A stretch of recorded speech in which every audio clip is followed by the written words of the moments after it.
জয় মা কালী, জয় বঙ্গ, জয় শশাঙ্ক। আবার নিয়ে এলাম জাতীয় কথার পক্ষ থেকে একটি পডকাস্ট। জ্যোতির্ময় বাবু আছেন আমাদের সাথে। তো প্রথমেই জ্যোতির্ময় বাবু যেটা জানতে চাই, 23 তারিখের নির্বাচনের পরে ইলেকশন কমিশন যেটা বলেছিল যে আরও, এবং আমাদেরও এটা আমাদের কাছে একটা আশা চাওয়া, যে আরও কঠিনভাবে ইলেকশন কমিশন এবারের মানে দ্বিতীয় দফার যে নির্বাচন সেখানে আরও কঠিনভাবে আরও করবে, সব কিছু করবে। কিন্তু বিগত দুদিন ধরে আমরা তো ভয়ঙ্কর চিত্র দেখছি। প্রথমে দেখলাম পরশুদিন রাতে, গভীর রাতে ডায়মন্ড হারবারে তৃণমূলের যে দুষ্কৃতী বাইক বাহিনী, তারা বাইক করে যেতে যেতে হিন্দু পাড়া দিয়ে বলতে বলতে যাচ্ছে ভয়ঙ্কর খেলা হবে, ভয়ঙ্কর খেলা হবে। আর গতকাল থেকে তো ভয়ঙ্কর পরিস্থিতি। অর্জুন সিং ভাটপাড়া জগদ্দল, সেখানে তো মানে ওপেন মারামারি, পুলিশের সামনেই হচ্ছে। পবন সিং, তার ছেলে বিজেপি প্রার্থী, তাকে লক্ষ্য করে গুলি, এবং সেটা না লেগে দুর্ভাগ্যবশত এই কারণে বলছি না যে পবন সিংয়ের লাগেনি, কিন্তু দুর্ভাগ্যবশত সিআইএসএফের এক জওয়ানের পায়ে গুলি লেগেছে, তাকে হাসপাতালে নিয়ে যেতে হয়েছে। আশা করি ঈশ্বরের কৃপায় তিনি সুস্থ হয়ে উঠবেন। এছাড়াও আজকে আমরা দেখছি লাগাম ছাড়া, আপনি আরও ভালোভাবে জানবেন, আপনি তো সারাদিনই টিভির সামনে বসেছিলেন, যে কোথায় কোথায় হয়েছে। এমনও হয়েছে তৃণমূল মানে লাঠিছোটা নিয়ে বিজেপি কর্মীদের পেটাচ্ছে, এবং সেখানে পুলিশ মাথায় হেলমেট পরে মানে এরকম যাও যাও যাও যাও। তো এই যে আমরা যে এত শুনছি যে নির্বাচন কমিশন এত কঠিনভাবে উত্তরপ্রদেশ থেকে পর্যন্ত যোগীর একদম এনকাউন্টার স্পেশালিস্টকে নিয়ে আসা হচ্ছে, দেখলাম ডায়মন্ড হারবারে জাহাঙ্গীর নামক জিহাদিকে হুমকিও দিয়ে গেলেন। কিন্তু কি হচ্ছে, এগুলো কেন হচ্ছে, এবং এটার প্রভাব কি আরো বেশি করে পড়তে চলেছে? কি প্রভাব পড়বে নির্বাচনে? ব্যাপার হচ্ছে, প্রথম দফার যে নির্বাচন হয়েছিল সেই নির্বাচনের পরে আমি বলেছিলাম যে 152টা সিটে যে নির্বাচন হলো তার মধ্যে অ্যারাউন্ড 100 আশপাশ সিট বিজেপি পেয়েছে। এবং যে জায়গাটায় আগে ভোট হয়েছিল মোটামুটি উত্তরবঙ্গ, জঙ্গলমহল, তারপরে রাঢ়বঙ্গ, এই জায়গাটা তৃণমূল অপেক্ষাকৃতভাবে দুর্বল দেন আমাদের এই দক্ষিণবঙ্গের, মানে কলকাতা, হাওড়া, হুগলি, দক্ষিণ চব্বিশ পরগনা, উত্তর চব্বিশ পরগনা, এই সাইডটার থেকে তৃণমূলের মূল শক্তি হচ্ছে এই দক্ষিণবঙ্গের এই দিকটা। তো তৃণমূলও বুঝেছে যে ওই জায়গায় ওরা হেরে গেছে। এটা আপনি একদম 100% হার।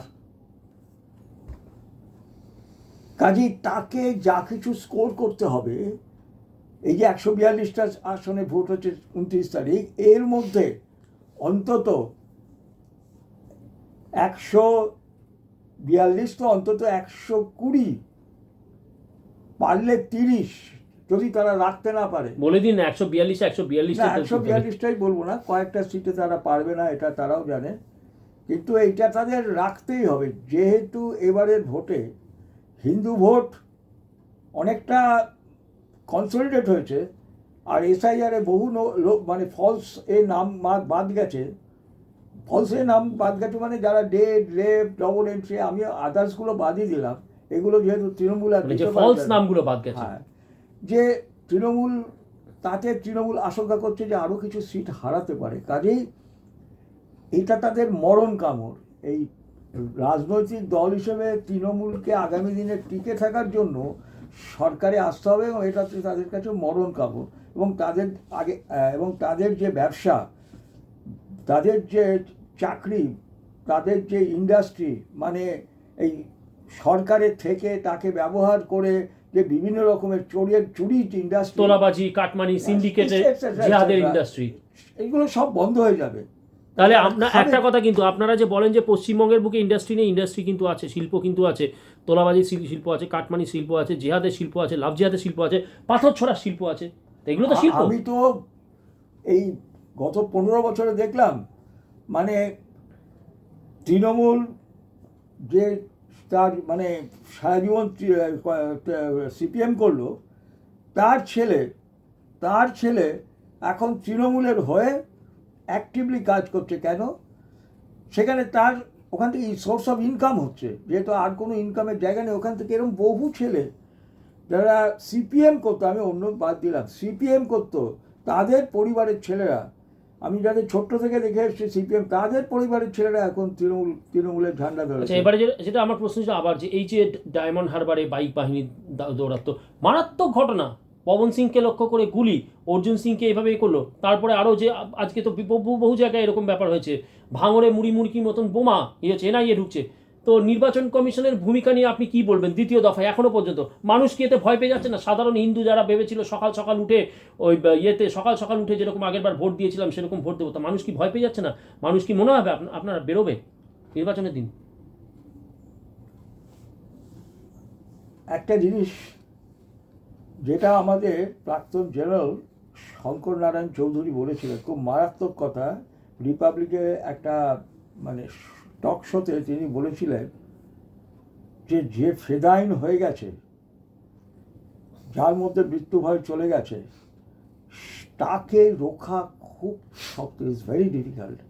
সেই জন্য তৃণমূলের কাছে আজকে হচ্ছে কি, মানে ডু অর ডাই, এইটা যদি জিততে না পারি, আমার এই যে আমি এই গত 15 বছর যে জীবনটা যাপন করে এলাম, কি জীবনে আমি ছিলাম, আমি রাস্তায় তো বাদাম বিক্রি করতাম, মেলায় গিয়ে বাদাম বিক্রি করতাম, কি এই ছোলা বিক্রি করতাম, সেই আমি আজকে ভালো ভালো গাড়ি চড়ছি, ভালো ভালো হোটেলে যাচ্ছি, ভালো ভালো খাচ্ছি, ভালো ভালো স্কচ হুইস্কি, ভালো ভালো মদ খাচ্ছি, অনেকের বাড়িতে এসক্যালেটারও হয়ে যাচ্ছে।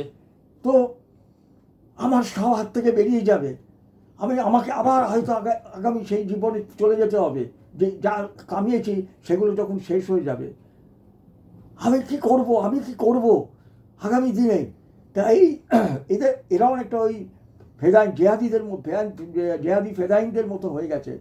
কাজে তারা যে কোনোভাবে হোক, যে কোনো জায়গায় হোক, তারা লাগাম ছাড়া হয়ে গেছে, তারা সন্ত্রাস করার চেষ্টা করবে। তাকে একেবারে ফুল প্রুফ আটকানো একটাই রাস্তা, সেটা হচ্ছে শুট অ্যাট সাইট ছাড়া সেইটাকে রক্ষা সম্ভব নয়। কিন্তু এই গুলি চালালে তো আবার আমরা জানি, সেখানে আমি আসছি, যেহেতু গত নির্বাচনের অভিজ্ঞতা থেকে সিআইএসএফকে বলে দেওয়া হয়েছে, মানে সেন্ট্রাল ফোর্সকে, শীতলকুচির ঘটনার পরে, যে তোমরা কোনো অবস্থাতেই গুলি চালাবে না। আমরা একটু ইন্টারাপ্ট করছি, দুদিন আগে দেখছি মমতা বন্দ্যোপাধ্যায় বলছে সিআরপিএফকে, যে সিআরপিএফ মিলিটারিকে দিয়ে ভোট করানো হবে, বলছে কেন গুলি চালাবেন, মানে মমতা প্র্যাকটিক্যালি মনে হচ্ছে বক্তব্যের মধ্যে মনে হচ্ছে গুলি চালাতে আহ্বান করছেন। না, সেটাই তো বলছি, যে তাদের ওপরে যেহেতু স্ট্রিক্ট অর্ডার আছে, একমাত্র নিজের জীবন সংশয় ছাড়া, অথবা ভোট কেন্দ্রে ভোট বাক্স লুট হয়ে যাচ্ছে বা ভোট কেন্দ্র জ্বালিয়ে পুড়িয়ে দেবে, একটা ভয়ঙ্করতম পরিস্থিতি ছাড়া কোনো অবস্থাতেই যেন গুলি চালন না হয়, যেটা মমতা ব্যানার্জি চাইছে। এখনও 2 দিন সময় আছে, এর মধ্যেও যদি কোনো জায়গায় গুলি করে চলে, তাহলে অনেক ভয়ঙ্কর পরিস্থিতি। সেই জন্য সিআইএসএফে ভাবা যায়, আজকে নরেন্দ্র মোদীর মিটিং ছিল ব্যারাকপুর শিল্পাঞ্চলকে কেন্দ্র করে, যতগুলো বিধানসভা আছে, ওই নোয়াপাড়ায়, খুব সম্ভবত নোয়াপাড়ায়, সেইখানে বিজেপির প্রার্থী, জগদ্দলের বিজেপির প্রার্থী পবন সিংয়ের বাড়িতে ঢুকে, এই নয় যে সে প্রচারে বেরিয়েছে, তার বাড়িতে ঢুকে তাকে গুলি করার চেষ্টা হলো, সিআইএসএফ এর গায়ে লাগলো, সেই গুলি পায়ে লাগলো, তাকে ইস্টার্ন বাইপাসের, মানে যে সেরা পশ্চিমবঙ্গের বুকে এখনো যে কটা সেরা হসপিটাল আছে, তার কোনো একটাতে ভর্তি করা হলো। কিন্তু এটাই তো বলছি মারাত্মক ব্যাপার। এইবারে ভোটাররা তাহলে কি করে বেরোবে ওই দিনকে? আমরা যেটা উত্তরবঙ্গে দেখেছিলাম, যে সকাল থেকে লম্বা লাইন, ইভিএম বিকল হয়ে যাওয়ার পরে তারা দাঁড়িয়ে আছে, ভয় তো মানুষ বেরোতে পারবে না। এখন কথা হচ্ছে, ওরা তো চাইছে যে ভোট যত কম পড়ে, আজকে তৃণমূল চাইবে যে ভোটটা যত কম পড়ে, কারণ তাদের যারা মানুষ, তাদের যারা সমর্থক, বা তারা কিন্তু ভোট দেবে, কারণ তাদের এই যে চুরির সাম্রাজ্য, তাদের এই যে অ্যাফ্লুয়েন্ট জীবনযাপনের সাম্রাজ্য যদি বজায় রাখতে হয়, তাকে ভোট দিতে হবে। তারা ভোট দিতে বেরোবেই, মুসলিমরা ভোট দেবেই তাদের কওমের স্বার্থে। তারা মুসলিম চিরকালই ডেয়ার ডেভিল, তারা কোনো কিছুর ভয় করে না। তা না হলে দেশ ভাগ হওয়া যায়, দেশ ভাগ হওয়ার পরে সমস্ত কোটি কোটি হিন্দু এপারে চলে এলো, একটি মুসলমানও ওপারে গেল না, একটি মুসলমানও ওপারে গেল না, কারণ তারা অকুত ভয়, তারা জানের পরোয়া করে না, কাজে তারা ভোট দেবেই। তৃণমূলের রিকোয়েশনটা হচ্ছে যে সাধারণ হিন্দু যারা এবার এককাট্টা হয়েছে এই সরকারকে হটাবার জন্য, শুধু সরকার নয়, তাদের অস্তিত্ব, রবীন্দ্রনাথের যে বাংলা, স্বামী বিবেকানন্দের বাংলা, রামকৃষ্ণের বাংলা, চৈতন্যের বাংলা, বাঙালির সংস্কৃতিটা পাল্টে যাচ্ছে। আমরা কাবার সংস্কৃতি, আমাদের এখন গাইতে হচ্ছে কাবা কাবা করে গান গাইতে হচ্ছে, আমাদের হৃদয়ে কাবা কাবা, নয়নে মদিনা, এই গান না গাইলে আমাদের পুজোর উদ্বোধন হচ্ছে না। আজকে কোথায় চলে গেছি আমরা? না, আমি একটু ইন্টারাপ্ট করছি এখানে। আমার যেটা প্রশ্ন ছিল আপনাকে, তো ওই দিন এটা তো আমরা তো বুঝতে পারছি যে হিন্দু ভোটাররা অবশ্যই তারা আতঙ্কিত হবে, কারণ তাদের পেশা বোমাবাজি পেশা নয়, পাথর ছোড়া তাদের পেশা না, আমরা নর্মাল দিন আনি দিন খাই মানুষ। তো সেই হিন্দু ব্যক্তি যারা ভাবছে যে পরিবর্তনের লোককে ভোট দিতে বেরোবো, তারা বেরোবে না। সেইখানে নির্বাচন কমিশনের কি ভূমিকা হতে পারে সেই ভোটারদেরকে অভয় দিয়ে বুথ অবধি নিয়ে যাওয়া? নির্বাচন কমিশন শুট অ্যাট সাইট ছাড়া তার পক্ষে যেটা সম্ভব সে করে যাচ্ছে। এই যে আমি বুঝতে পারছি না আপনি আমার প্রশ্নটাকে কেন বারবার করে এড়িয়ে যাচ্ছেন। ওই দিন সকালবেলায় সাধারণ জনগণকে, সাধারণ হিন্দু ভোটারদেরকে ভোট কেন্দ্র অবধি নিয়ে যাওয়ার জন্য কি পদক্ষেপ নির্বাচন কমিশন নিতে পারে বলে আপনার মনে হয়, বা কোনো সাজেশন যদি থাকে, যদি নির্বাচন আমাদের আপনার তরফ থেকে নির্বাচন কমিশনকে যদি আপনি কোনো সাজেশন দিতে চান? সেটা শুট অ্যাট সাইট, এই শুট অ্যাট সাইট বলছি, প্রত্যেকটা গলিতে নির্বাচন কমিশনের সিআইএসএফ দাঁড়িয়ে আছে, সেন্ট্রাল ফোর্স দাঁড়িয়ে আছে, তারা তাদেরকে বলছে বাড়ি থেকে বেরিয়ে আসার জন্য, তাদেরকে বাড়ি থেকে বেরিয়ে আর দক্ষিণ 24 পরগনা বিশেষ করে। আপনার কি মনে হয় না যে এখানে বিজেপির যারা সংগঠন তাদেরও দায়িত্ব বর্তায় যে বাড়ি থেকে তাদের কোর ভোটারকে অভয় দিয়ে বের করে আনা? এটা কি বিজেপির সংগঠন যে যারা আছে, বুথ লেভেলে যারা আছে, ওয়ার্ড লেভেলে যারা আছে, মন্ডল লেভেলে যারা আছে, তাদেরও কি দায়িত্ব বর্তায় না যে বাড়ি থেকে মানুষকে, যেটা আমরা 2011-তে দেখেছিলাম তৃণমূল বাড়ি থেকে মানুষকে অভয় দিয়ে নিয়ে গেছিল এসকর্ট করে, সেটা কি আপনার মনে হয়? 2011-র মতো পরিস্থিতি, 2011-তে কি হয়েছিল, টোটাল মুসলমান সমাজ সিপিএম এর থেকে বেরিয়ে গেছিল, টোটাল মুসলমান সমাজটা সিপিএম এর থেকে বেরিয়ে গেছিল, আর হিন্দু মধ্যবিত্ত সমাজটা টোটাল সিপিএম এর। এখনো তো টোটাল হিন্দু সমাজ তৃণমূলের থেকে বেরিয়ে যাচ্ছে। ব্যাপার হচ্ছে হিন্দু সমাজ, সেইখানে বিজেপির কি দায়িত্ব বর্তায় না কর্মীদেরকে যে তাদেরকে এসকর্ট করে বা কোনো একটা ভাবে বুথ অবধি নিয়ে যাওয়া? তৃণমূল কারা করছে? তৃণমূল করছে অল ভ্যাগাব্যান্ডস, অল লুম্পেন্স। মাথার ওপরে কে পিএইচডি ডক্টরেট বসে আছে, সে তো বসে আছে, তার জানে যে এখানে সব ভ্যাগাব্যান্ডসে আমি নেতৃত্ব হয়ে আমি আমার কামাই, মানে কামাই শুধু নয়, আমি এমপি আছি বা ইয়ে আছি, আমার নাম, আমার যশ, আমার আমি সব কিছু আমি ব্যবহার করব। নাহলে লেখক শীর্ষেন্দু মুখোপাধ্যায়ের মতো লোক, সে আজকে পর্যন্ত এদেরকে ভাবা যায়? আমি যে মানুষটার সব লেখক জগতে যাকে আমি সব থেকে সম্মান করতাম, যাকে আমি সব থেকে, সেই মানুষটা আজকে মানে এ হয়ে গেছে, এইভাবে পাল্টি খেয়ে একতরফা কথা বলছে।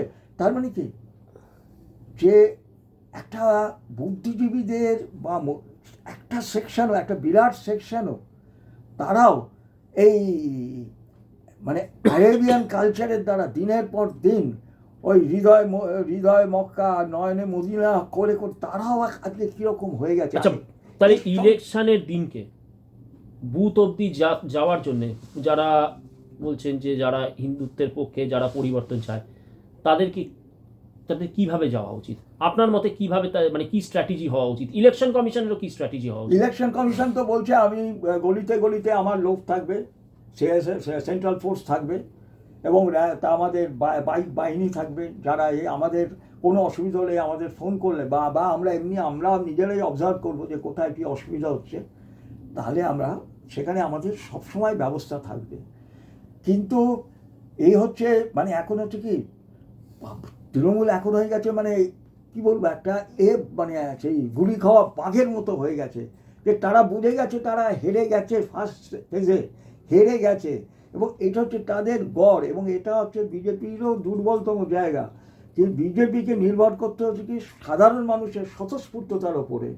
উত্তরবঙ্গে বিজেপি তৃণমূলের সঙ্গে যে জায়গায় ভোট হয়েছে, সেখানে তৃণমূলের সংগঠনও অপেক্ষাকৃতভাবে দুর্বল বলে যে তৃণমূল সেইভাবে মানে ঝামেলা করতে পারেনি, কিন্তু এইটা যেহেতু তৃণমূলের ওই লুম্পেন্স অ্যান্ড আদার্সকে কেন্দ্র, মুসলিম তাদেরকে কেন্দ্র করে তাদের গল, এবং অপেক্ষাকৃতভাবে তৃণমূলের বিজেপির যে সংগঠন সেটা হচ্ছে সাধারণ হিন্দু, মূলত হিন্দু বাঙালিকে কেন্দ্র করে, এবং সাধারণ মানুষের একটা যে একটা স্বতঃস্ফূর্ততা। স্বতঃস্ফূর্ততা, ইয়েস, সাধারণ মানুষের যে মানে হিন্দু জনতার যে স্বতঃস্ফূর্ত ভোট, এবার আমাদের মানে অস্তিত্বকে রক্ষার জন্য আমরা ভোট দেবো, এই দুয়ের মধ্যে একটা বিরাট ডিফারেন্স আছে। কাজে এই স্বতঃস্ফূর্ততা সেটা ভোটের বাক্সে গিয়ে রূপান্তরিত হতে পারবে কি না, এবং যাতে না পারে তার জন্য, নাহলে আর বিশেষ করে যে ডায়মন্ড হারবারতেও সে হিংস্র হবেই। ওই জায়গা হচ্ছে মানে অভিষেকের মুক্তাঞ্চল। কিভাবে গতবার লোকসভায় ভোট করলো, বাইরে মানে কিছুদিন আগে থেকে হিন্দু পাড়ায় বলা হচ্ছে যে তোমরা এখান থেকে চলে যাও, তোমরা এখান থেকে, কি নগ্ন রূপ আমরা। আচ্ছা, এর বিরুদ্ধে না, এই যে বাইক এর বিরুদ্ধে নির্বাচন কমিশনের কি পদক্ষেপ নেওয়া উচিত, বা তারা কি আদৌ এখনো পর্যন্ত নিয়েছে কোনো পদক্ষেপ? বাইক বাহিনীর বিরুদ্ধে কিছু পদক্ষেপ নিয়েছে কিনা এখনো তো সুপ্রিম হাইকোর্ট তো এখনো পর্যন্ত করে। আজকে তো 27 তারিখ, আজকে থেকে তো বাইক চালানো পুরোপুরি না, সেটা তো বলেছে যে 12 ঘন্টা আগে থেকে, যার জন্য ইলেকশন কমিশন তো আবার এতেও গেছে। কারণ আমাদের দেশে কি হচ্ছে, আমাদের দেশে অনেক অসুবিধা আছে। ইলেকশন কমিশন যদি হাইকোর্টকে চোখে চোখ রেখে বা সুপ্রিম কোর্টকে চোখে চোখ রেখে বলতে পারত, আমি একটা স্বশাসিত সংস্থা, কিভাবে ইলেকশন করব সেটা আপনার দায়িত্ব, আপনি কি রায় দেবেন সেটা যেরকম আপনার দায়িত্ব, আমি সেখানে কোনো কোয়েশ্চেন করতে পারবো না কোনো ব্যাপারে। সেরকম ইলেকশন কমিশন যেহেতু একটা স্বশাসিত সংস্থা, সংবিধান স্বীকৃত একটা সংস্থা, এবং আমার ওপরে ভার আছে যে আমাকে মানে এভাবে নির্বাচন করতে হবে, মানে ফ্রি অ্যান্ড ফেয়ার ইলেকশন করতে হবে, সেজন্য আমি হচ্ছে এই ব্যাপারে সব থেকে বেশি অভিজ্ঞ। আপনি এইভাবে কথায় কথায় আমাকে ইনস্ট্রাকশন দিতে পারেন না। ইলেকশন কমিশন যদি আজকে এইভাবে সওয়াল করতে পারতো যে আমি 72 ঘন্টা আগে, না 48 ঘন্টার আগে, না 24 ঘন্টা আগে, না 12 ঘন্টা আগে বাইক বাহিনী বন্ধ করব, সেটা আমি বুঝবো কোনটা ভালো হবে। যদি ইলেকশন ঠিক মতো না হয় তাহলে তো দায়টা তো আমার ওপরে এসে পড়বে, তার জন্য দায়ী তো আপনি হবেন না। ইলেকশন কমিশন যদি আজকে চোখে চোখ রেখে, কারণ আজকে কোর্ট যেটা বলছে 12 ঘন্টা আগে থেকে বাইক বাহিনী চলবে না, আরে 12 ঘন্টার কি দরকার? 48 ঘন্টা আগে তো সমস্ত ইলেকশন প্রচার বন্ধ হয়ে যাচ্ছে। 48 ঘন্টার আগেই যে ধরনের মারাত্মক ওরা পাড়ায় পাড়ায় প্রচার করে, ভিডিও তো দেখেছি আমরা, পুরো বলেই যাচ্ছে ভয়ঙ্কর খেলা হবে 4 তারিখ। তারপরে বিশেষ করে ওই দক্ষিণ 4 যেখানে ওই বাধা, আমি নিজে তো সুন্দরবনে মানে অনেক দিন থেকে এসেছিলাম এক সময়, তো সেই ভয়ঙ্কর জায়গায় রাতের অন্ধকারে যে কি ভয়ঙ্কর পরিস্থিতি হয়, সেখানে সাধারণ হিন্দু জনতা, যেখানে এই মুসলমানরা যে কোনো সময় যে কোনো মানুষকে ওই মুরগি কাটা বা পাঁঠা কাটার মতো, কি গরু কাটার মতো খরচ করে কেটে দিতে পারে, তাদের একটা আশঙ্কা। তার মানে আপনি বলছেন উত্তরবঙ্গের থেকে নির্বাচন কমিশনের জন্য অনেক বড় বেশি চ্যালেঞ্জ হতে চলেছে এই দফার নির্বাচনকে শান্তিপূর্ণভাবে করানো, তাই তো?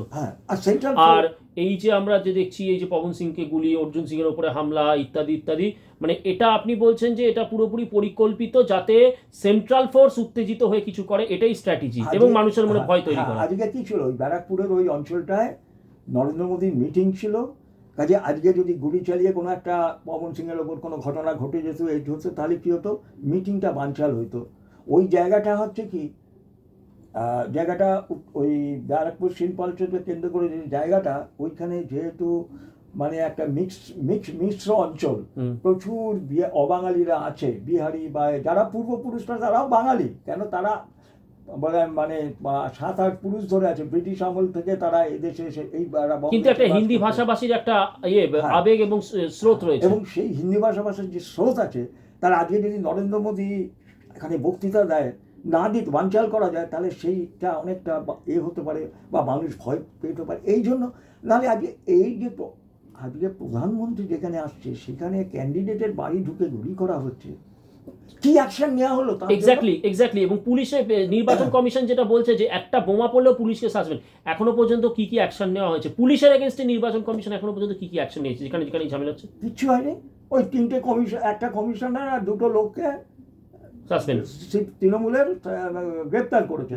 আর তার এগেনস্টে থানায় তৃণমূলরা বিক্ষোভ দেখাচ্ছে। আরে যেখানে সিসিটিভিতে দেখা যাচ্ছে যে ওই লোকটা রয়েছে, এখন তৃণমূলকে পুলিশ কি করে অ্যালাউ করছে সেখানে বিক্ষোভ দেখাবার? সেখানে নির্বাচন কমিশন কেন পুলিশের এগেনস্টে স্টেপ নিচ্ছে না? গণতন্ত্র কি, মানে ভারতের গণতন্ত্র কোথায় গিয়ে দাঁড়িয়েছে? এরপরে তো এসে হামাস এখানে আমাদের গণতন্ত্র শেখাবে। হামাস তো অলরেডি পিওকে তো হামাস এখন তো পিওকে তো মানে যে ভয়ঙ্কর খবর, পিওকে তো এখন হামাস কন্ট্রোল করছে। সেই পিওকে থেকে এসে হামাস এখন আমাদের এরপরে তো গণতন্ত্র শেখাবে। হোয়াট ইজ গণতন্ত্র? এই পরিস্থিতি হয়ে যাচ্ছে।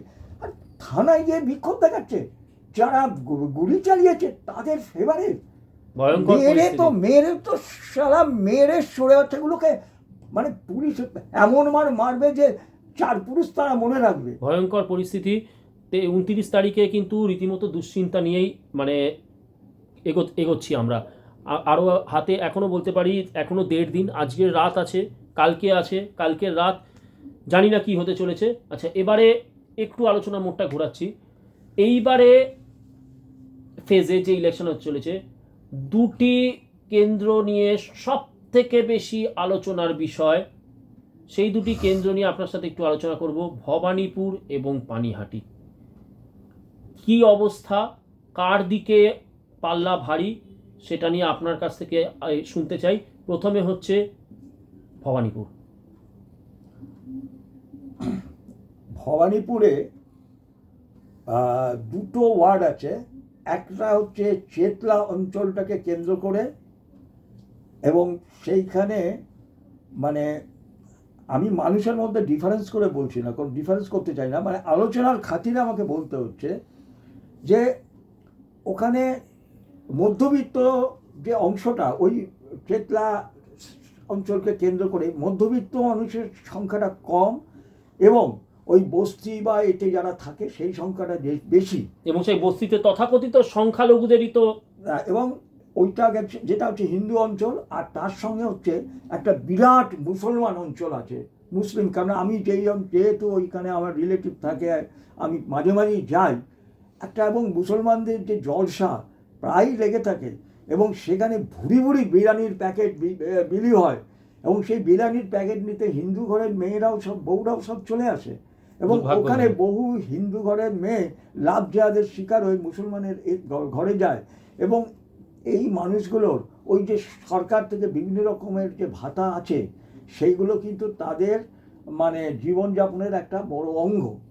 কাজে ওই ওয়ার্ডে, যে ওয়ার্ডে এবছর প্রচুর নাম বাদ গেছে এসআইআরের ফলে, ওই চেতলা আশপাশের, এবং কিছু আছে মধ্যবিত্ত শ্রেণী যারা এবার কিন্তু ভোট দেবে, যারা ভোট দিত না এবারে কিন্তু তারা ভোট দিতে যাচ্ছে বিভিন্ন কারণে, ওই নাগরিকত্ব ভয় এটসেট্রা অনেক অন্য কিছু ঝামেলা হতে পারে, এই কারণে তারা ভোট দেবে, কিন্তু সেই পার্সেন্টেজটা কম। কাজে 2টো ওয়ার্ড আছে। আর একটা হচ্ছে ইকবালপুরে কালকে সেই জন্য বজ্র নেমেছিল সিআইএসএফের যে ওই স্পেশাল যে সাজোয়া গাড়ি, আর্মার্ড কারের মতো যে গাড়িগুলো আছে, সেই কালকে গেছিল যে কোনো গন্ডগোল যদি হয়, কোনো যদি বম্বিং হয় বা কোনো গুলি চলে, তার ভেতর দিয়ে তারা যাতে যেতে পারে তাদের দেখাবার জন্য।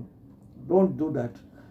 তো এই ইকবালপুর আর ওই চেতলার ওই অঞ্চলটাকে 74 নম্বর না কি ওয়ার্ড বলে, যে চেতলা বাস স্ট্যান্ড থেকে আরম্ভ করে ওই যে অঞ্চলটা, ওই 2টো অঞ্চলে তৃণমূল অবশ্যই বেশি ভোট পাবে। তৃণমূল এবং সেটাই বলছি, এবং এই 2টো জায়গার ভোটটা এত বেশি ছিল, এবং তৃণমূল এখান থেকে এত বেশি পার্সেন্টেজ পেয়ে যেত। ভবানীপুরের মধ্যবিত্ত অঞ্চলের যে মানুষ ভোট দিত, একটা বিরাট অংশ ভোট দিত না, অনীহা তাদের ভোট দেয়, আমরা এলিট শ্রেণী, আমরা কি লাইনে দাঁড়িয়ে ভোট দেবো, সেই সবকে ছাপিয়ে গিয়ে তারা ইলেকশনে সবসময় হাসতে হাসতে জিতে এসেছে ওই দুটো ওয়ার্ডে। এবং এই 2টো ওয়ার্ডের ভোট যেহেতু এবার এসআইআরের ফলে কমেছে, এবং অন্যান্য অঞ্চলের যে বাঙালি হিন্দুরা আছে বা অন্যান্য মানে ভারতের অন্যান্য রাজ্যের মানুষ যারা ব্যবসা বা কর্মের ক্ষেত্রের জন্য এখানে আছে যুগ যুগ ধরে, তো সেই মানুষগুলো কিন্তু এবার ভোট দেবে। কাজে ভবানীপুরে দুটো ওয়ার্ডে বিজেপি নিশ্চিত হারবে, ওই চেতলা ওই আসবে, এবং ইকবালপুর যেটা হচ্ছে পুরোপুরি মুসলিম দায়িত্ব নিয়ে বলছেন দায়িত্ব নিয়ে একদম পরিষ্কার। শুভেন্দু অধিকারী কোনো হ্যাঁ, ফ্যাক্টর সেই ক্যালকুলেশন করা আছে। না, বলছি শুভেন্দু অধিকারী ওই দুটি ওয়ার্ডে কোনো ফ্যাক্টর সেই জয়টা বিরাটভাবে হবে না, এই কারণে যেহেতু প্রচুর নাম বাদ গেছে। আর অন্যান্য ওয়ার্ড থেকে যদি ভোট সেইভাবে হিন্দুদের পড়ে, শুভেন্দু অধিকারীর জয় কেউ রুখতে পারবে না, আমি একদম পরিষ্কার বলছি। এবং ভোটের ফল যখন বেরোবে, শুভেন্দু অধিকারী জিতুক বা হারুক, দেখা যাবে যে এই দুটো ওয়ার্ড বাদ দিয়ে অন্যান্য ওয়ার্ড থেকে অনেক বেশি সংখ্যক ভোট পেয়েছে বলে যে এই দুটো ওয়ার্ডে কম পাওয়া সত্ত্বেও তিনি জিতে গেছে। আমি এটা আমার একটা পুরনো এক্সপিরিয়েন্স থেকে বলছি। 67-এ খড়দা বিধানসভার নির্বাচন, ওখানকার স্ট্যান্ডিং এমএলএ হচ্ছে সিপিআইয়ের গোপাল ব্যানার্জি, আপনারা নাম জানেন কি না জানি না, আমি ওটা বলার এখন সাবজেক্ট নয়। হি ওয়াজ এ গ্রেট পারসন, ক্যালকাটা ইউনিভার্সিটির কেমিস্ট্রিতে ফার্স্ট গোল্ড মেডেলিস্ট, খুব বড় চাকরি করতেন, সেই চাকরি ছেড়ে দিয়ে তিনি কমিউনিস্ট পার্টি করেছেন, সিপিআই হয়েছিলেন এবং খড়দার এমএলএ ছিলেন। সেই মানুষ খড়দা নিউ ব্যারাকপুর দুটো অঞ্চল নিয়েছিল খড়দা বিধানসভা। খড়দায় উনি বোধহয় 2000 না 2500 ভোটে জিতলেন। জেতার পরে উনি বললেন যে আমি হেরে গেছি ইলেকশনে। উনি আমরা ওনার যে টিম নিয়ে 2500 ভোটে জিতছে তখন বলেছে হেরে গেলাম, আমি হেরে গেলাম। কেন? নিউ ব্যারাকপুর অঞ্চলটা যেহেতু তখন পূর্ববঙ্গ থেকে আসা উদ্বাস্তুদের বসবাস, এবং তারা সব ওই সিপিএম করে, হ্যাঁ, যে কারণ সেখান থেকে এত বেশি ভোটে জিতে আসবে যে আমি হেরে গেছি। উনি বলেছিলেন আমি হেরে গেছি, চলো আর এখান থেকে কোনো লাভ নেই, এবং তাই হয়েছিল, তাই হলো, ঠিক তাই হলো। এবং এখানে হচ্ছে কি, যদি এই সব অঞ্চলের মানুষগুলো ভোট দেয় ঠিক মতো, জানি না সেদিন কি আতঙ্ক সৃষ্টি করা হবে, অবশ্যই চেষ্টা করা হবে। তার মানে তাহলে আর ওই দুটো ওয়ার্ডের যেহেতু অনেক নাম কাটা গেছে, কাজেই শুভেন্দু অধিকারীর জয় এই দুটো ওয়ার্ডে জিতে এলো, সেই গতবারের মতো জিতে আসছে, 21-এর মতো অত ভোটে জিতে আসতে পারবে না। শুভেন্দু অধিকারীর জয় অবধারিত। আমার এই কথা আপনারা নোট করে নেবেন। কত শতাংশ চান্স শুভেন্দু অধিকারীর জেতার, যদি আপনার অঙ্ক অনুযায়ী ভোট হয়? যদি আমার অঙ্ক অনুযায়ী ভোট হয় তাহলে 60-70% চান্স হচ্ছে শুভেন্দু অধিকারী জেতার। আমার কথাগুলো একদম মিলিয়ে নেবেন। ভোটের পরে কোন বুথ থেকে বা কোন ওয়ার্ড থেকে শুভেন্দু অধিকারী কত ভোট পেয়েছে, এটা আমার এই বক্তব্যের সঙ্গে মিলিয়ে নেবেন। যদি ভুল হয় তাহলে আমি বলবো যে আমার অ্যানালিসিস ভুল। তো ভবানীপুরবাসীকে, ভবানীপুরের যারা হিন্দু যারা বাসী, ভবানীপুর সেখানে আপনি আপনার ভাষা বাঙালি হোক কি হিন্দিভাষী হন বা কি তামিলভাষী, তেলেগুভাষী, জয়ভাষী হন, ভবানীপুরে যদি আপনারা আগামী দিনে থাকতে চান এবং পুরো ভবানীপুরটাকেই যদি ইকবালপুর আর ওই একটি বিশেষ ওয়ার্ডের পুরো ওরকমই জেহাদি স্থান আপনারা যদি বানাতে না চান, তাহলে যেটা হুমায়ুন কবিরের কথায় হিন্দুদের সম্বন্ধে বলেছে যে হিন্দুরা দুপুরবেলায় মাংস ভাত, যদিও এখানে অধিকাংশই অবাঙালি, সেই জন্য হয়তো মাংস ভাত না খেয়ে আপনারা হয়তো নিরামিষ ভাত, সেই মাংস ভাত বা নিরামিষ ভাতের মোহ একদিনের জন্যে বলবো भवानीपुरवासी আপনারা ছাড়ুন। भवानीपुर में जो रहते हैं हिंदू, एक दिन के लिए जो सुस्ती है उस सुस्ती को आप छोड़ दीजिए, छोड़ दे के सुबह सुबह वोट केंद्र में जाइए और अपना मतदान दे के आइए। अगर आपको इसके बाद और 100 सालों के लिए भवानीपुर में पश्चिम बंगाल पे आपको अपना जीवन धारण करना पड़े, चाहते हैं आप जीविका धारण करना चाहते हैं आप, तो 29 तारीख को जितनी जल्दी हो सके वोट केंद्र में जाइए और अपना मतदान दे के आइए। সেটা বলছি, মাংস ভাতের লোভ ছেড়ে সেই দিনকে আরাম অলসতা ছেড়ে ভবানীপুরবাসী দলে দলে যান, হিন্দুত্বের পক্ষে, শ্রী রামচন্দ্রের পক্ষে ভোটটা দিয়ে অসুরকে পরাজিত করুন, অসুর বধ করুন, তারকা রাক্ষসী, পুতনা রাক্ষসী, শূর্পণখা রাক্ষসী এবং তাদের সাথে যে রাক্ষস, সেই রাক্ষসকুলকে বধ করুন।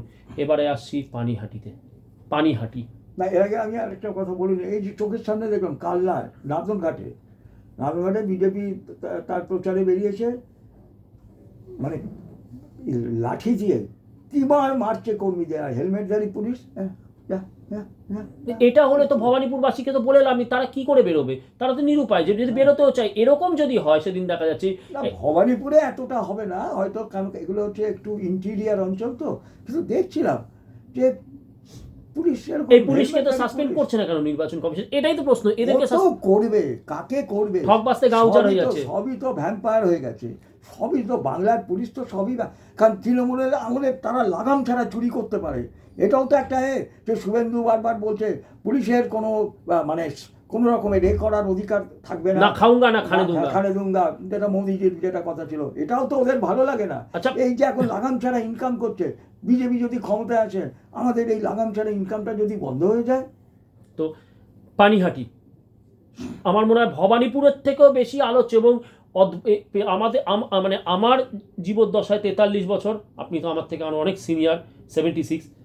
পানিহাটির বুকে এর আগে মানে প্রধানমন্ত্রী কোনোদিনও এই লেভেলের হেভিওয়েট কোনো মন্ত্রী এসেছেন নির্বাচনী প্রচার করতে আপনার জীবদ্দশায়? আপনি কি? না না না না, জ্যোতি বসু যখন মুখ্যমন্ত্রী ছিল তিনি এসছেন। প্রধানমন্ত্রী না, বলছি বুদ্ধদেব ভট্টাচার্য মুখ্যমন্ত্রী থাকাকালীন এসছেন। সর্বোচ্চ স্তরের নেতা বলতে এই ধরনের যে প্রিয়দাস মুন্সি এসছেন, মমতা ব্যানার্জি যখন হয়নি, ক্ষমতায় আসেনি, তার আগে মমতা ব্যানার্জি 2011 সালের আগে পানিহাটি মাঠে। হ্যাঁ, কিন্তু প্রধানমন্ত্রী, ভারতের প্রধানমন্ত্রী কোনোদিন পানিহাটির প্রচার এসছে এটা কোনোদিন আসেও নেই, এবং কোনোদিন স্বপ্নে। কারণ পানিহাটি কেন্দ্র চিরকালই খুব সাধারণ কেন্দ্র ছিল। খড়দা কেন্দ্র অনেক সময় গুরুত্বপূর্ণ হয়েছে, সেখানে অসীম দাশগুপ্ত ইলেকশনে দাঁড়িয়ে, তারপরে অমিত মিত্র ইলেকশনে দাঁড়িয়েছিল, একটা এলিট বলা যেতে পারে। কিন্তু পানিহাটি সবসময় খুব পুয়ার মানে কিন্তু এবারে মানে বলতে গেলে তো দেখতে গেলে ভবানীপুরের থেকে বেশি লাইমলাইট বা হাইলাইট পানিহাটি। অবভিয়াস রিজনস আমরা জানি, অভয়ার মা দাঁড়িয়েছেন, এবং অভয়ার মা দাঁড়ানোর পর থেকেই আমরা দেখছি কুৎসা, মানে জঘন্য রকমের কুৎসা। এই বামপন্থীরা যারা এই অভয়াকে কেন্দ্র করে বিদেশ থেকে হাজারে মানে লাখ লাখ টাকা, কোটি কোটি টাকা ছেড়েছে, আমাদের নিজেদের আত্মীয় বিদেশ থেকে টাকা পাঠিয়েছে এই অভয়ার ইয়েতে, তাদের টাকা ঝাড় গেছে, চুরি হয়েছে। সেই বামপন্থীরা বলছে কলতান, একটি দুর্মুখ একটি ছেলে বলছে যে আমি জিতলে অভয়া জিতবে, আর অভয়ার মা জিতলে অভয়া হেরে যাবে। এর সাথে তো আছেই আজকে আমাদের তীর্থঙ্কর ঘোষ, নির্মল ঘোষ নিজে দাঁড়াননি, তীর্থঙ্কর ঘোষ দাঁড়িয়েছেন। তো পানিহাটি তো আমার মনে হয় 294টার মধ্যে সব থেকে বেশি আলোচিত এবং হাইলাইটেড কেন্দ্র। কি মনে হচ্ছে পানিহাটি নিয়ে আপনার, একদম নিরপেক্ষভাবে? পানিহাটিতে যেটা ছিল যে বিজেপি আজকে, এখানে আমি একটু, এখানেও কি আছে এরকম যে ইয়ের মতন, ভবানীপুরের মতন এইরকম ওয়ার্ড বা ওরকম ওয়ার্ড যেখানে এরা বেশি পেতে পারে বা ওরা বেশি পেতে পারে, এখানেও কি এরকম কোনো? হ্যাঁ, আমার ব্যক্তিগত, আপনি যেটা বলছেন, আমার ব্যক্তিগত ধারণা আগরপাড়া অঞ্চলটায় রত্না দেবনাথ কম পাবে, এটা আমার অ্যানালিসিস। তীর্থঙ্কর ঘোষ, সিপিএম কি কোনো ফ্যাক্টর হতে চলেছে? সিপিএম অ্যাকচুয়ালি সিপিএমের যে ক্যাডার ভিত্তিক যেটা বেস্ট, সেই বেসটা তারা কলতানকে ভোট দেবে। কিন্তু যে বামপন্থী জনতা, একটা জিনিস মনে রাখতে হবে যে সিপিএম মানেই বামপন্থী মানেই কিন্তু সিপিএম নয়। বহু বামপন্থী মানসিকতা সম্পন্ন মানুষ ছিল যারা এককালে সিপিআইতে ছিল, ফরওয়ার্ড ব্লকে ছিল, আরএসপি ছিল, বা অন্যান্য বামপন্থায় বিশ্বাস করত, লেফট ওরিয়েন্টেড চিন্তাধারায়। সেই অংশটা কিন্তু ভোট দেবে রত্না দেবনাথ, মানে অভয়ার মাকে। এটা একদম পরিষ্কার, তারা দেবে। এটা দায়িত্ব নিয়ে বলছি, একদম দায়িত্ব নিয়ে বলছি, বিস্ফোরক কিন্তু তথ্য যে বাম মনস্ক মানুষ যারা হয়তো ডাইরেক্ট ক্যাডার নয়, তারা এবারে অভয়ার মাকে ভোটটা দেবে। কেন?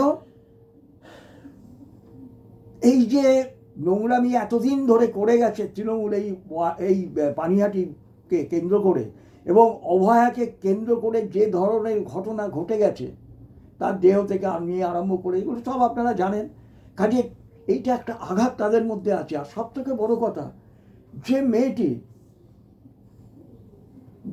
পয়সা না নিয়ে এই কোভিডের সময় এইভাবে মানে দিন রাত এক করে যে মানে করেছে, চিকিৎসা করেছে মানুষের, সে যদি তার ওইভাবে মর্মান্তিক মৃত্যু এবং তার মা তার প্রতিবাদে দাঁড়িয়েছে। তিনি যদি নির্বাচনে হেরে যান, এবারে যদি আগামী দিনে কোনো ডাক্তার বলে এই মাল আছে তো ভালো, আগে টাকাটা দে, তারপরে তোর চিকিৎসা করব, তোর টাকা নেই ভাগ, তোর চিকিৎসা আমি করবো না, আমরা মানবিকতা বিবেকের প্রশ্ন কোনো অন্যায় করবে কি সেই ডাক্তার? না, একদমই না। কোনো আমি প্রশ্ন করছি আমাদের এই সব সাধারণ মানুষকে বা যারা দেখছেন, ডাক্তার কোনো অন্যায় করবে কি?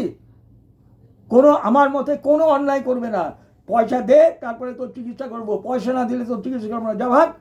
যদি কোনো ডাক্তার বলে কোনো অন্যায় কাজ করবে, কোনো অন্যায় কাজ করবে না, একদম সঠিক কাজ করবে। কারণ যে মেয়েটি তার জীবন বাজি রেখে করোনার সময় চিকিৎসা করেছিল, তাকে ওই রকমভাবে নির্মমভাবে হত্যা করার পরেও যার বিচার হলো না, তার মা তার প্রতিবাদে নির্বাচনে দাঁড়িয়েছে। তিনি যদি নির্বাচনে হেরে যান, যদিও তার সম্ভাবনা খুব কম, তাহলে কিন্তু বলতে হবে পানিহাটির মনুষ্যত্ব মরে গেছে। পানিহাটির মনুষ্যত্ব না, টোটাল আমাদের বাঙালি সমাজের মনুষ্যত্ব মরে গেছে শুধুমাত্র দু চারটে ভাতার জন্য। আর এই দু চারটে আমি ওখান থেকে কর্মী বলে, ওই অঙ্গনারী অমুক তমুক কর্মী বলে, যে আমার যদি রোজগার বন্ধ হয়ে যায়, আমার যদি কাজটা চলে যায়, কাজেই কে অভয়ের মা, যার গেছে তার গেছে, আমার কি আছে, এই যদি দাঁড়ায়, তাহলে আমি বুঝবো যে টোটাল বাঙালি সমাজের মনুষ্যত্ব ধ্বংস হয়ে গেছে। আচ্ছা, এটা তো আপনি আবেগের দিক থেকে বলছেন। এবারে আমি আপনাকে জানতে চাই, ভবানীপুণ্যে যেরকম আপনি পলিটিক্যাল একজন অ্যানালিস্ট হিসেবে আবেগকে সরিয়ে রেখে বললেন, সেটাই এবারে আমাদের পানিহাটি সম্বন্ধে বলুন। অঙ্কর ম্যাথমেটিক্সের দিক থেকে বলুন, পলিটিক্যাল স্ট্র্যাটেজির দিক থেকে বলুন, পানিহাটিতে চান্স কার বেশি, কোন দিক, কোন কোন এলাকা কী? কারণ আপনার পানিহাটি আপনি নখদর্পণে চেনেন, তো সেই পানিহাটিতে কি হতে পারে? যেরকম 294টা যে সিট, সেই 294 সিটের মধ্যে সিপিএম একটা সিটকে পাখির চোখ করেছে, সেই সিটটা হচ্ছে পানিহাটি। এবং সেখানে কে তারা জিতবে না তারা খুব ভালো জানে, কিন্তু অভয়ের মা এই সিটটায় যাতে হারে তার জন্য যা কিছু করার তারা কিন্তু করছে, যা কিছু করার। নাহলে এই গান তারা প্রচার করতে পারে যে কাকিমা তুমি আমাদের সঙ্গে কেন করলে এত বেইমানি, কাকিমা তুমি আমাদের সাথে করলে কেন এত বেইমানি। এবং আমাদের ওই যে গরু খাওয়া লয়ার বিকাশ রঞ্জন ভট্টাচার্য পর্যন্ত সেটাকে শেয়ার করছে। ভাবতে পারেন বাঙালির মানসিক অবক্ষয় অবশ্যই কম। বলে যে অসমিত্র বলে গেছেন কমিউনিস্টরা ভদ্রলোক নয়, সে কাজে ওই বিকাশ ভট্টাচার্য কোনো ভদ্রলোক নয়, বড় লয়ার হতে পারেন, সেটা তার প্রফেশনের দিক দিয়ে, তার মনুষ্যত্বের দিক দিয়ে তিনি একটা ছোট লোক। আচ্ছা, পানিহাটি অঞ্চল ভিত্তিক আপনি আলোচনা করুন। আগরপাড়া অঞ্চলে আমার অ্যানালিসিস, ওইখানে কম ভোট পাবে বিজেপি ক্যান্ডিডেট। আমি এবারে বিজেপির ক্যান্ডিডেট, আমি ওতে যাচ্ছি না, বিজেপি কম ভোট পাবে। কারণটা হচ্ছে ওই অঞ্চলটার একটু পশ্চাৎপদ এবং উদ্বাস্তু ওরিয়েন্টেড, এবং সেই উদ্বাস্তু ওরিয়েন্টেড মানুষ যেহেতু তাদের জীবনে অনেক বেশি সংগ্রামের মধ্যে দিয়ে যেতে হয়েছে এবং জীবনে অনেক অবক্ষয় তারা দেখেছে, কাজে তারা তাদের যে চটজলদি যে লাভটা তারা পাচ্ছে, তার জন্য কারকে মারা গেছে আমার এত ভাবার দরকার, মানে তারা এখন লক্ষ্মীর ভান্ডার, রূপসী কন্যাশ্রী ওই মোহর মধ্যেই রয়েছে। কিন্তু আপামর যে পানিহাটি যে অঞ্চল, সোদপুর বা যে গঙ্গার ওপার ওদিকের যে পানিহাটি, যাদের মধ্যে এখনো মনুষ্যত্ব এবং যাদের যেখানে একটা ভালো মধ্যবিত্ত সমাজ গড়ে উঠেছে, এবং যে ইয়াং জেনারেশন যারা এবার ভোটার হয়েছে, বিশেষ করে মেয়েরা, যে মেয়েরা এবার ভোটার হয়েছে, তারা কিন্তু অভয়ের মাকে যদি ভোট দিতে পারে ঢেলে ভোট। মানে আমরা দেখলাম কয়েকদিন আগে পানিহাটি আমাদের বিয়েতে বিটি রোড মোড়ে, ট্রাফিক মোড়ে বিয়েতে একদম ইয়াং ছেলেমেয়েরা এবং কোনো রাজনৈতিক ব্যানারে না, মোবাইল নিয়ে তারা অভয়ের মার জন্য কেবল ইয়ে করছে না, তারা বন্দে মাতারাম ভারত মাতা কি জয় স্লোগান তুলছে। সেটাই তো বলছি, অভূতপূর্ব পানিহাটির বুকে ইয়াং জেনজি। এই যে নতুন যে ভোটার যারা হয়েছে পানিহাটি অঞ্চলের, এবং এই অঞ্চলটা বেশি, আগরপাড়ার অঞ্চলটা মানে ইয়ে হিসেবে কম, অঞ্চল হিসেবে কম। পানিহাটি, সোদপুর এবং গঙ্গার ওদিকের যে পানিহাটি যেটাকে বলা হয়, সেই অঞ্চলটার কিন্তু জায়গাটা বেশি। কাজেই সেই জায়গার মানুষ যদি ভোট দিতে পারে তাহলে এখানে বিজেপি মানে অভয়ের মা রত্না দেবনাথ হাসতে হাসতে জিতবে। 100%। 100%। ভবানীপুরের ব্যাপারে 65 থেকে 70 বলছেন, আর পানিহাটি ব্যাপারে 100%। একেবারে 100% জিতবে। হ্যাঁ, ভোট কলতান কিছু ভোট কেটে নেবে বামপন্থীরা, তাদের যে নিজস্ব ছাপ মারা ভোট, এবং কারণ এখানে তারা জান প্রাণ দিয়ে লড়ছে, কারণ তাদের কাছে এটা যে অভয়ের মাকে ক্যাশ করে তারা যে তাদের হাইকটা চেয়েছিল সেটা তো তারা পারল না। যেহেতু উনি ওদের সঙ্গে ছিলেন, এখনও উনি বলছেন কলতানকে আমি ছেলের মতো দেখি, ও কি করে করছে আমার সেটা আমি তা নিয়ে কিছু বলবো না। তো সেইখানে বামপন্থীরা দেখলো যে তাদের হাত থেকে বেরিয়ে গেল, উনি বেরিয়ে গেলেন, ওনাকে ক্যাশ করে যে পশ্চিমবঙ্গে যে ওনারা প্রচার করবেন সেটা পারবা, সেই জন্য এইরকমভাবে নগ্ন কুৎসিত প্রচার করছে। প্রসঙ্গত বলে রাখি, তামান্নার মা যার জন্য শুভেন্দু অধিকারী অনেক করেছিল, তিনি কিন্তু বামপন্থীদের হয়ে ইলেকশনে দাঁড়িয়েছেন, কিন্তু শুভেন্দু অধিকারী কিন্তু তামান্নার মায়ের বিরুদ্ধে, সেখানেও বিজেপি ক্যান্ডিডেট হয়তো আছে, কোনো কুৎসা করেনি, একটা কথা আজ পর্যন্ত বলেনি। কারণ যারা এটা আমি বলবো বীরগতি প্রাপ্ত, শহীদ শব্দটা ব্যবহার করো না, যারা এইভাবে বীরগতি প্রাপ্ত হয়েছে এবং তার প্রতিবাদে যখন তার পরিবারের কেউ দাঁড়ায়, আমি নির্বাচনে প্রতিদ্বন্দ্বিতা করব, আমি প্রয়োজনে তাকে নির্বাচনে হারাতে পারি, কিন্তু তার বিরুদ্ধে আমি কোনো রকম কথা বলবো না। এটাই হচ্ছে ভারতীয় মূল্যবোধ। যদিও কমিউনিস্টরা ভারতীয় মূল্যবোধে বিশ্বাস করে না, তারা ওই তথাকথিত ওই মরুদেশের ওই দেশের যে মূল্যবোধ তাতে তারা বিশ্বাস। দেশদ্রোহীদের আবার কিসের মূল্যবোধ? পিসি যোশী আপনার এক সময়কার আপনাদের ভগবান ডাঙ্গে, ভগবান বলুন না, আপনারা তো আবার ভগবান মানতেন না, তো পিসি যোশী ডাঙ্গে এরা তো গিয়ে রেজিনাল্ড ম্যাক্সওয়েলের পা চাটা কুকুর হয়েছিল এককালে, তো এখনকার তাদেরই বংশধর এই পা চাটা, আমি একদমই বলবো পা চাটা বুটলিকার কলতানরা দেশদ্রোহী ছাড়া আর কিছুই হবে না। শেষ প্রশ্ন সংক্ষিপ্তভাবে জানতে চাই, 29 তারিখ আপনার প্রেডিকশন, বিজেপি কীরকম পারফরমেন্স করতে পারে? নির্বাচন কমিশন সেদিনকে কতটা কঠিনভাবে ব্যাপারটাকে কন্ট্রোল করতে কি পারবে, এটা আপনার কাছে শেষ। এবং তারপরে কাকিমা তুমি কেন আমাদের পক্ষে নেই, তার কাউন্টার হিসেবে 4টে লাইন এই বেসুরো ভট্টাচার্যর গলায় অবশ্যই শুনবেন এবং সেটা কলতানের কাছে পৌঁছে দেওয়ার চেষ্টা করবেন আপনারা। বলুন।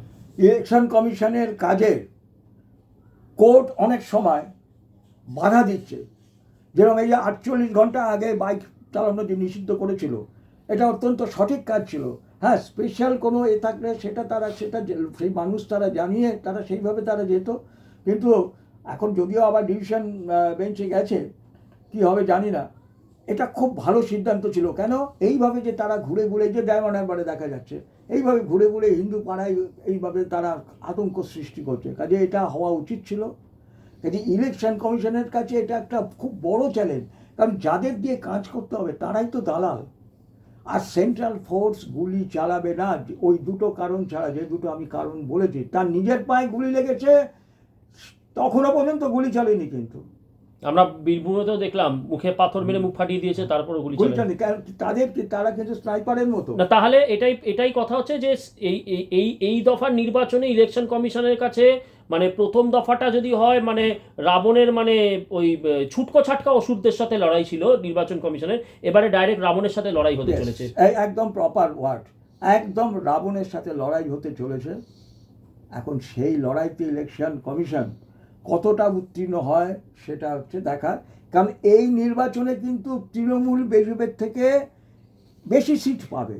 আমি এটা পরিষ্কার বলে দিচ্ছি, তৃণমূল বেশি সিট পাবে বিজেপির থেকে, কিন্তু সেই বেশি পাওয়াটা যাতে তৃণমূল গত ইলেকশনে তারা যে হেরে গেছে সেইটাকে ছাপিয়ে এক্সিট করে চলে যেতে পারে, তৃণমূলের লড়াই হচ্ছে সেইটা। আর বিজেপিরও লড়াইটা হচ্ছে যে তৃণমূল বিজেপির থেকে বেশি সিট পাবে, কিন্তু সেই বেশিটা এমন হবে না যে তারা দুটো জায়গা মিলিয়ে বিজেপির থেকে বেশি সিট পাবে, অর্থাৎ ডিসাইসিভ ফ্যাক্টর যাতে তৃণমূল হারবে এবং বিজেপি টোটাল নির্বাচনে কেন্দ্র করে জিতবে। আর বিজেপির ফল কিরকম হবে বলে আশা করছেন? আমি প্রথমেই বলে নিচ্ছি, যদি আপসেট রেজাল্ট হয় তাহলে সম্পূর্ণ আলাদা, 2011-র মতো হয়ে যায়, তাহলে আলাদা কথা। আদারওয়াইজ এইবারের যে সেকেন্ড ফেজের ভোটে বিজেপি যা সিট পাবে, বিজেপি যদি 100 সিট পায় তাহলে 60, মানে 50 অ্যান্ড অ্যাবাভ, মানে সেকেন্ড ফেজে, প্রথম ফেজে যদি 100 পায়, সেকেন্ড ফেজে 50 অ্যান্ড অ্যাবাভ, 50 অ্যান্ড অ্যাবাভ, এটা আপনি আশা করছেন? হ্যাঁ, সেটা 60 হতে পারে, 65 হতে পারে, 70 হতে পারে। অর্থাৎ বিজেপি বেশি সিট পেয়ে সরকার গঠন করবে। এবং এও বলে রাখছি, আগামী বিজেপি যদি সরকার গঠন করে, আগামী 5 বছর বিজেপি কিন্তু কিছু করে দেখাবার চেষ্টা করবে, এটা বাস্তব। কারণ তা না হলে বিজেপি এই বাংলা থেকে, পশ্চিমবঙ্গ থেকে মুছে যাবে। বিজেপি কিছু করে দেখাবার চেষ্টা করবে এবং সেটা করবে, যার ফলশ্রুতি হচ্ছে তৃণমূলের কোনো অস্তিত্ব থাকবে না। এবং আগামী 5 বছর পরে যে নির্বাচনটা হবে, বিজেপির প্রধান প্রতিদ্বন্দ্বী হবে বামপন্থীরা, কিন্তু সেই প্রতিদ্বন্দ্বিতা এমন হবে না যে এবারের মতো এত বিজেপি হাসতে হাসতে যে আগামী দিনে 200 পার করে সেকেন্ড ফেজে সে নির্বাচনে ক্ষমতায় সে আসবে। তো অনেক 230 হতে পারে, 40 হতে পারে, সেটা যে কোথায় গিয়ে দাঁড়াবে কিছু ঠিক নেই। বামপন্থীরা তার প্রধান প্রতিদ্বন্দ্বী হলেও বামপন্থীরা কিন্তু ওই মানে কে বলতে পারে আগামী দিনে হিন্দুত্ববাদী রাজনৈতিক দল উঠে আসতে পারে, সে হতে পারে। যাই হোক, জ্যোতির্ময় বাবু অনেক ধন্যবাদ।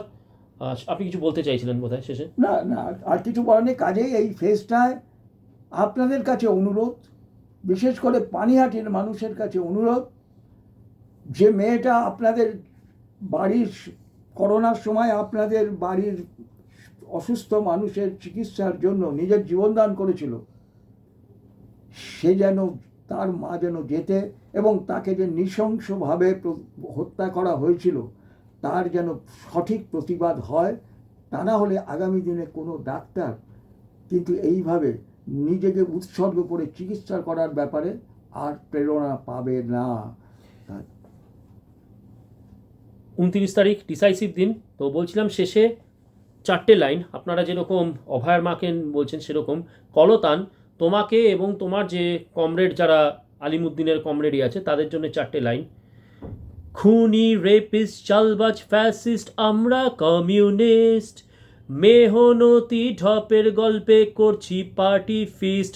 এই খুনি রেপিস্ট চালবাজ ফ্যাসিস্ট আমরা কমিউনিস্ট, একসাথে 1 2 3 স্টার। খুনি রেপিস্ট চালবাজ ফ্যাসিস্ট আমরা কমিউনিস্ট, মেহনতি ঢপের গল্পে করছি পার্টি ফিস্ট। এই খুনি রেপিস্ট চালবাজ ফ্যাসিস্ট আমরা কমিউনিস্ট, মেহনতি ঢপের গল্পে করছি পার্টি ফিস্ট। ধন্যবাদ। জয় মা কালী, জয় বঙ্গ, জয় শশাঙ্ক।